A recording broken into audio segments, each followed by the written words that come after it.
come il miele di castagno. Una vera giungla di disposizioni normative che risalgono ad un testo unico datato 1936. Norme poco chiare che stanno mettendo in crisi le pro loco. Il risultato è evidente, molte manifestazioni, sagre e feste popolari rischiano di sparire. Nell'ultimo periodo qualcuno ha scelto di non organizzare le tradizionali feste del paese per evitare di incappare in una burocrazia farraginosa. Abbiamo applicazioni non chiare che sono diverse da provincia a provincia, da comune a comune, una confusione totale.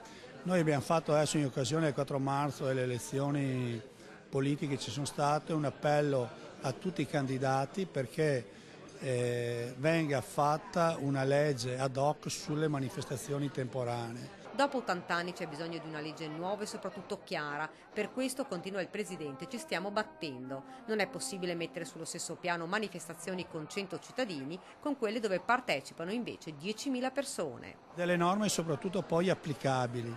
È inutile fare, che è un vezzo tutto italiano, fare delle norme che poi sulla carta possono andare bene e sono inapplicabili. Poi non le applica nessuno e sono problemi per tutti. L'UNPLI è impegnato in un tavolo a livello regionale con prefettura, ANCI, Vigili del Fuoco e le ASL per trovare delle soluzioni. Va trovato un accordo con quelli che sono gli organi amministrativi del comune, visti quali sono i problemi e risolti caso per caso. Noi ci stiamo impegnando a questo e stiamo supportando le nostre pro loco su questo. Le manifestazioni e le sagre sono la nostra tradizione, cultura, termina e vanno valorizzate.